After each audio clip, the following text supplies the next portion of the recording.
Welcome to the Deep Dive. Today we're going to be diving into the world of AI business companions. AIBCs. Yeah, AIBCs, exactly. It's definitely a mouthful.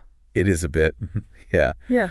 But the concept is super interesting, right? Imagine like cracking open your favorite business book and having it, talk back to you, Oh, wow. offer advice and stuff. That would be something else. That's AIBCs. Yeah, no kidding. Sign me up. And that's what we're going to be unpacking today. We're looking at a California Management Review article. It's called How Managers Can Benefit from Multi-Modal AI Business Companions. I was just reading that. It's a good one. It's a really interesting one, yeah. It's got like the academic research side of things, but also like practical applications. Yeah, it's not just theory. Like, they actually get into how you could use this stuff. Exactly. You know what really struck me? The article starts with this scenario, and it's something I think a lot of business leaders can relate to.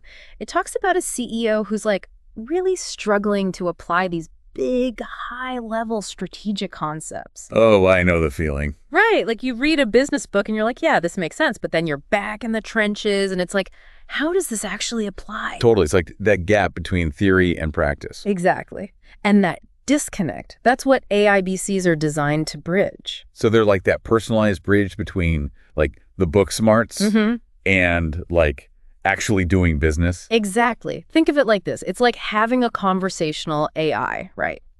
But instead of just general knowledge, it's been trained on the content of that specific business publication. Oh, interesting. Yeah, so it understands the book's frameworks, it can answer your questions about it, even offer advice based on like your specific business challenges. So it's not just spitting out generic advice, it's tailored to you. Exactly. And what I find really cool is the multimodal part. I mean, this isn't just text on a screen. Oh, right. They were talking about how these AIBCs could use audio, even video. Exactly. Imagine watching a video explanation of a concept from the book, or even having the AIBC walk you through a simulation. That's a far cry from the dried textbooks I'm used to. Right. It just makes the whole learning experience so much more engaging and effective.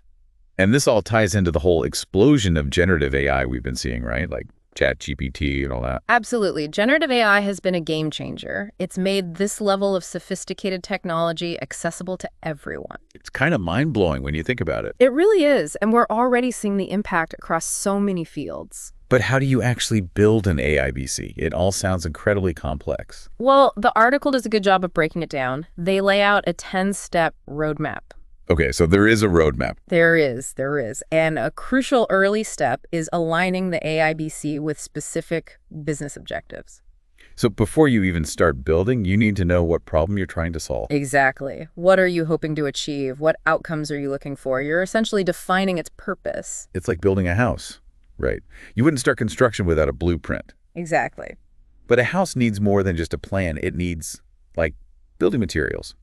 So what about the information you feed these AIBCs? The training data. That's another critical piece. Like the training data? Because the quality and relevance of that data, the book's content, case studies, relevant research, that's going to directly impact how well the AIBC can actually provide guidance.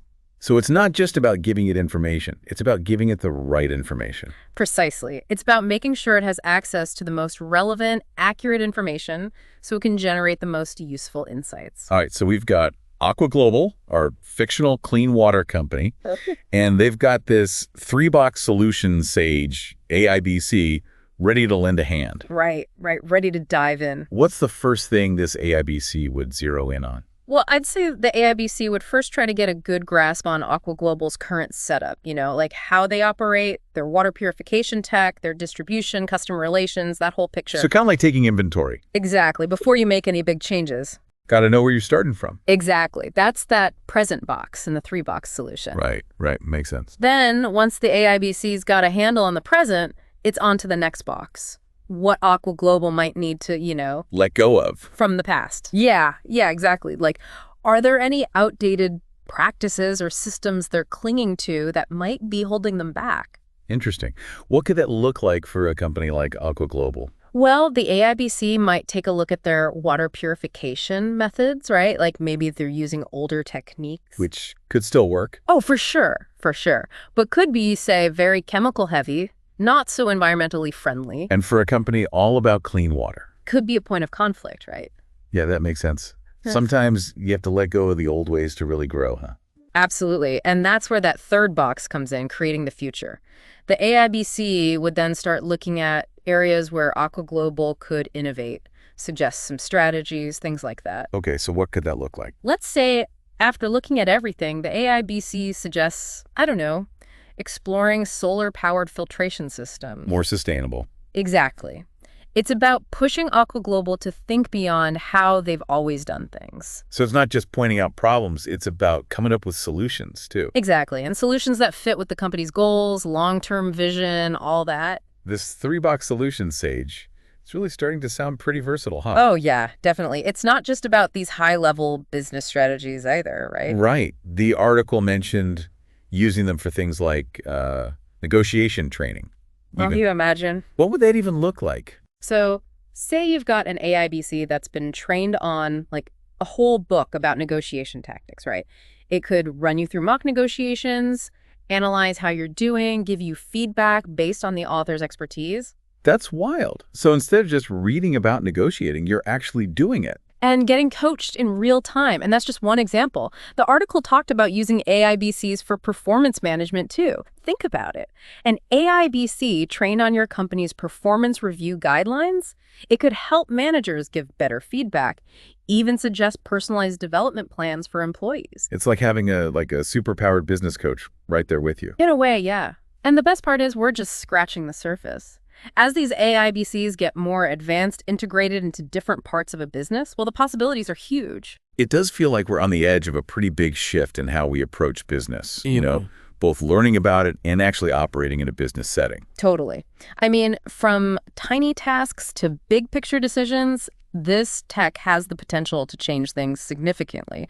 Yeah. But it's important to remember, like with any new technology, we've got to be mindful, right? It's not all sunshine and roses. Right. There are always considerations, right? Exactly. Yeah, what are some of those considerations? Are there any downsides to this whole AIBC thing? Well, it's like anything new, right? There are always things to keep in mind. I think one big one is making sure people understand what an AIBC is and what it isn't. Okay, so setting realistic expectations. Exactly. It's a tool, a guide. It can offer up insights and recommendations based on all that knowledge it's got, but at the end of the day, humans are still the ones making the decisions. So it's not about replacing human judgment. It's about, enhancing it. Exactly. And we've got to think about the data, too, right? Like, what if the information used to train the AIBC is incomplete or biased in some way? That would skew the AIBC's recommendations, for sure. Exactly. We have to make sure the knowledge these AIBCs are giving out is as balanced and objective as we can make it. It's like a lot riding on making sure these AIBCs are developed responsibly. For sure. The developers have got to create these systems ethically and transparently, and we as users have to approach them with a critical eye. It's a two-way street. So where do we go from here? What's the future of AIBCs look like? Well, the article paints a pretty exciting picture, honestly. Imagine a future where every business book, every research paper comes with its own AIBC companion. Whoa, so it's like having the author right there with you. Right. You're not just passively reading anymore. You're in a dialogue with the very people who came up with these ideas. That's amazing. And for authors, I imagine this is huge. Being able to reach a global audience like that, offering personalized support. It's like democratizing access to knowledge in a way we've never really seen before. It's a lot to take in, but really exciting stuff. It really is. And I think it has the potential to completely change how we learn and do business. It makes you wonder, if you could have an AIBC for any business book, what would it be? Oh, there are a few on my shelf I'd love to pick the brain of, that's for sure. Some of those really dense ones, To have it explain those tricky concepts, walk me through different scenarios. To have that kind of personalized guidance, that's a game changer. Totally. Well, that's about all the time we have for today's deep dive. But the future of business learning, it's interactive, and it's coming at us fast. Thanks for joining us, and we'll see you next time.